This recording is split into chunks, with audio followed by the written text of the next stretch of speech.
여러분 안녕하세요. 머신 나이트입니다. 오늘 할 거는 평벨트고요. 이 단원의 첫 번째 주제인 만큼 기초가 되는 부분입니다. 평벨트를 하면서 배우는 개념들은 이 단원 전체에 걸쳐서 다 연결이 되니까 오늘 배우시는 거 시험에도 정말 많이 나오니까 무조건 확실하게 공부하셔야겠죠. 자, 바로 시작하겠습니다. 평벨트는 다음 그림과 같이 생겼습니다. 새롭게 나오는 용어 짚고 넘어가야죠. 풀리는 동력 전달을 위해 벨트를 걸 수 있도록 한 축바퀴고요. 그림에서 왼쪽 바퀴가 원동측이라고 하고 오른쪽 바퀴가 종동측이라고 했을 때 그러면은 A쪽에 있는 이 동그라미 원동풀리라고 말씀하시면 되고요. 이 B쪽에 해당하는 동그라미를 종동풀리라고 말씀하시면 됩니다. 자, 그래서 기초적인 용어 풀리 알아봤고요. 자, 이제는 평벨트가 동력을 어떻게 전달할지 한번 알아봐야겠죠. 평벨트 같은 가마걸기 전동 요소는 장력으로서 동력을 전달시켜요. 자, 그러면 동력을 나타내기 위해서는 장력부터 알아야겠죠. 자, 그러면 장력을 한번 봅시다. 장력은 줄이 물체를 당기는 힘입니다. 자, 그러면 저희 평벨트에서 이 줄 벨트가 되겠고요. 그 다음에 물체, 이 물체는 풀리가 되겠죠. 자, 그래서 풀리라고 적어주도록 하겠습니다. 자, 여러분들 이렇게 줄이 축 처져 있다면 장력은 작용하지 않습니다. 장력이 작용하지 않은 상태에서 원동 풀리 동력을 전달하려고 회전을 한다고 가정을 해볼게요. 줄이 헛돌고 동력이 종동 풀리로 전달되지도 않겠죠. 그래서 평벨트를 만들 때는 회전하지 않는 상태에서도 장력이 작용하도록 벨트를 팽팽하게 걸어줘야 합니다. 그때 작용하는 초기 장력 TO를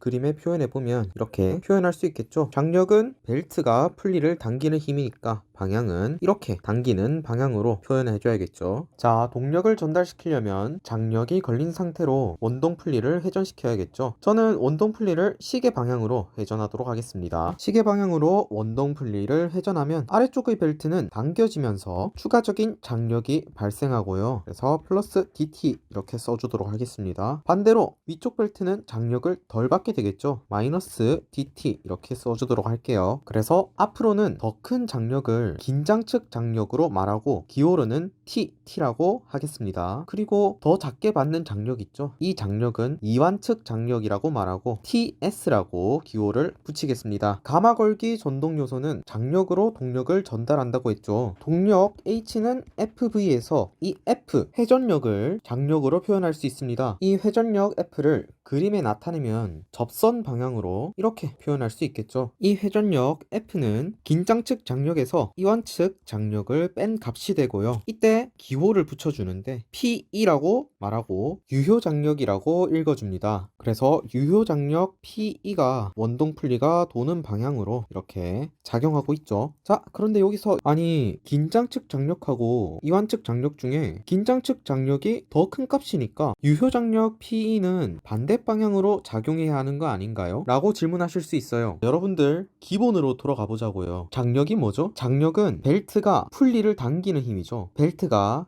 풀리에 힘을 가하는 겁니다. 방향성을 넣어서 적어볼게요. 벨트가 풀리에다가 힘을 가하는 거죠. 동력을 전달 구조도 방향성을 넣어서 적어볼게요. 원동 측에서는 원동 풀리가 벨트에다가 동력을 전달하는 거죠. 그래서 원동 풀리가 벨트에다가 동력을 전달하는 거를 이렇게 써주도록 할게요. 자, 그 다음으로 종동 측에서는 벨트가 종동 풀리에 동력을 전달하죠. 자, 그래서 밑에 벨트가 종동 풀리에 동력을 전달한다고 이렇게 써주겠습니다. 자, 힘의 평형을 생각하셔야 합니다. 벨트가 풀리를 당기는 힘만큼 풀리도 벨트를 당기고 있습니다. 그 힘의 크기는 힘의 평형을 이루어야 하니까 각각 TT와 TS만큼의 힘의 크기를 가지게 되겠죠. 이 힘도 방향성을 표현해보면 풀리가 벨트에 가하는 힘이라고 이렇게 방향성을 표시해 줄 수 있겠죠. 자, 그러면 이제 P의 방향이 이해가시겠죠? 원동 풀리가 가하는 힘의 합이 이 방향으로 작용을 한다 이해하실 겁니다. 종동축도 마찬가지로 적용해 주시면 됩니다. 벨트가 종동 풀리로 동력을 전달하고 있죠. 벨트가 종동 풀리로 동력을 전달하고 있습니다. 헷갈리지 않도록 방향성 같게 전부 다 파란색으로 표현할게요. 벨트가 가하는 힘 PE 유효장력 장력을 그대로 써주면 되겠죠. 벨트가 가하는 힘 방향이 그래서 이렇게 작용한다는 거 이해하실 겁니다. 자, 그래서 동력을 전달받은 종동 풀리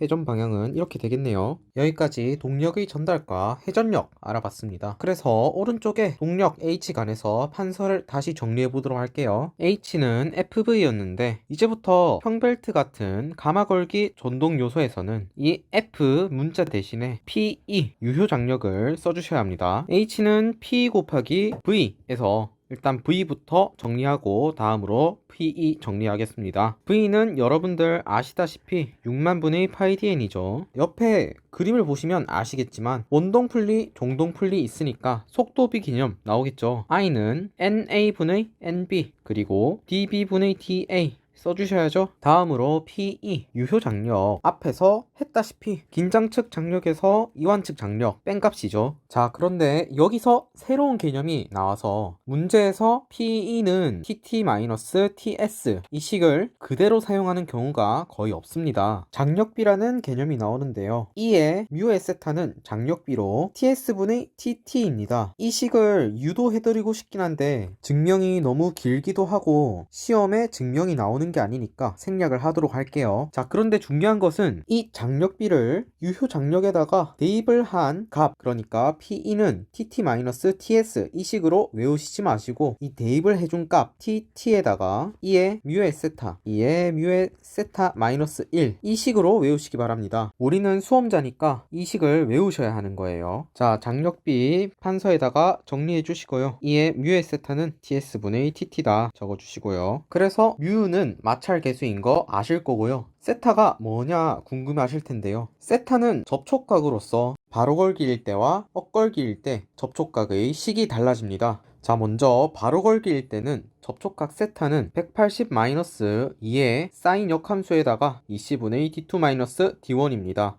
엇걸기일 때는 바로 걸기일 때에서 이 마이너스 플러스로 바꿔주시면 됩니다. 증명을 한다고 해서 잘 외워지는 게 아니니까 생략을 하도록 할게요. 궁금하신 분들은 기계 설계책 보시면 되겠습니다. 자, 여기서 주의하셔야 할 게 하나 있습니다. 이 식을 통해서 세타를 구하면은 단위가 도 단위예요. 그런데 이에 μ에세타에 들어가는 이 세타 단위를 라디안으로 넣으셔야 합니다. 그래서 이 세타 도니까 라디안으로 고쳐주기 위해서 이 전체에다가 180분의 파이를 곱해 주셔야 해요. 그래서 여러분들 식을 외울 때 처음부터 이 180분의 파이를 같이 외우세요. 이 세타 라디안으로 단위 바꿔주도록 할게요. 여기까지 평벨트의 기본식은 끝났습니다. 자, 그런데 평벨트에서 이 속도가 V가 10보다 작을 때는 밑에 있는 이 기본식으로 푸시면 돼요. 그런데 속도가 10보다 커지게 된다면 원심력을 고려해야 해서 부가장력을 계산에 추가를 하셔야 하는데요. 자, 부가장력 TC라고 기호로 적고 긴장측 장력하고 이완측 장력의 계산을 TC만큼 빼주시면 됩니다. 마찬가지로 T에 T 빼주셔야죠. 정리해 주시면 이렇게 되고요. 자, 그래서 TC는 어떻게 구하냐? 수고스럽겠지만 정말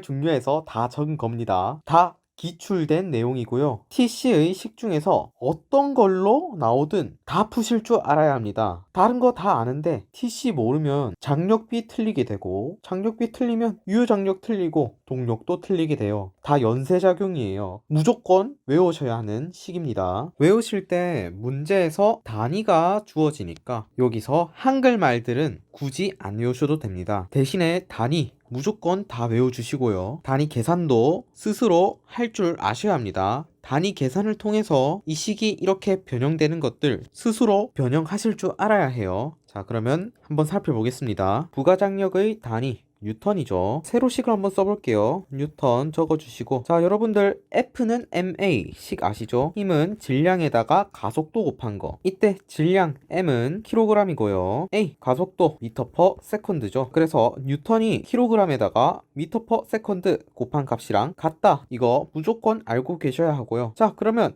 여기 오른쪽 식에서 mv 제곱 한번 볼게요. m 킬로그램 퍼 미터죠. 여러분, 이 m이랑 이 m은 다른 거예요. 이 m은 질량이고 밑에 있는 이 m은 단위 길이당 질량이죠. 그 다음에 v 제곱, v는 미터 퍼 세컨드고 이거를 제곱한 값 계산을 해볼게요. 킬로그램 퍼 미터에다가 미터 제곱 세컨드 제곱 이렇게 해주면은 미터 없어지고 킬로그램 미터 퍼 세컨드 제곱 단위로서 뉴턴 나오죠. 자, 그래서 TC는 MV 제곱 단위로서 한번 알아봤고요. 이제 여러분들이 하셔야 할 거는 M이 G분의 W가 되고 이 W가 감마 A가 되고 G분의 감마가 로우가 되는 것을 여러분들이 이 단위를 계산을 직접 해보시면서 확인을 해보셔야 하는 거예요. 그래서 TC식을 다 외우고 나서 문제풀이 강의에서 예제를 풀어보시면 확실하게 이해되실 겁니다. 자, 여기까지가 동력식에 대한 내용이었고요. 이 외에도 개별적으로 나오는 내용이 3가지 있습니다. 3가지 마저 살펴보도록 할게요. 쉬우니까 얼른 해보죠. 첫 번째로 허용 인장 응력입니다. 응력은 단위 면적당 힘이었죠. 단위 면적당 힘이니까 위의 힘은 허용 인장 응력이니까 허용 힘이 들어가야 하죠. 옆에 그림에서 볼게요. 가장 큰 힘, 긴장 측 장력이죠. 그래서 가장 큰 힘인 TT 들어가 주는 거고요. 그 다음에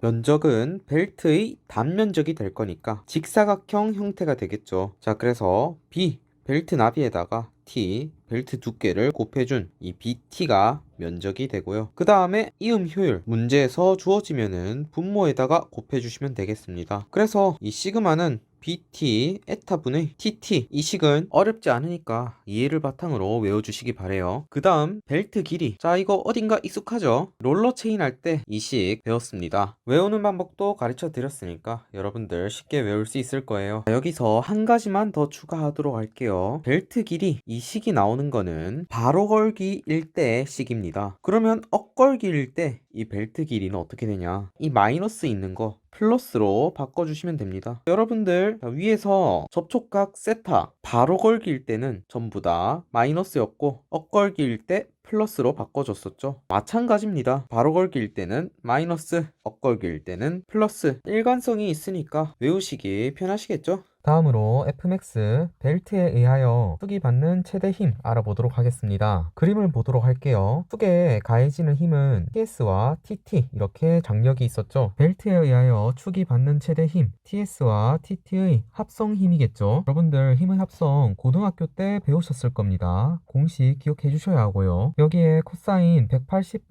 세타 이거는 TS와 TT 이 둘이 이루는 각도, 이 각도를 그대로 여기에 넣어준 거입니다. 그러면 이 식 그대로 변형을 하면은 코사인의 180 세타는 마이너스의 코사인 세타가 됩니다. 그래서 결론적으로 Fmax는 다음과 같은 식이 성립을 하게 됩니다. 마지막으로 단위 확인하고 끝내겠습니다. Fmax 뉴턴이죠. 그리고 TT, TS 둘 다 뉴턴이고요. 그 다음에 벨트 길이 롤러 체인에서 배웠으니까 이렇게 표시만 해두고 넘어갈게요. 다음으로 허용 인장 응력. 허용 인장 응력 뉴턴 퍼 밀리미터 제곱이고요. 자, 같은 걸로는 메가파스칼 있었죠. 적어 놓겠습니다. 그래서 위에 TT 뉴턴이고 B와 T 둘 다 밀리미터 단위인 거 확인해 주시고요. 이음 효율은 무차원이죠. 위에 식들도 다 한번 살펴봐야겠죠. 세타는 라디안이었고 이에 뮤세타 이것도 무차원수. 그리고 PE 유효 장력 뉴턴이죠. 그리고 TT하고 TC 둘 다 뉴턴이니까 써주도록 하겠습니다. 다음으로 V 미터 퍼 세컨드, 지름 D는 밀리미터 단위고 N RPM이죠. 그렇게 해서 마지막 동력 와트까지 적어주면 단위 다 확인했습니다. 추가로 하나만 설명을 더 하고 끝내도록 할게요. 바로 걸기와 엇걸기에 대해서 정리를 한번 하고 넘어갈게요. 제가 판서에서 설명드렸던 세타는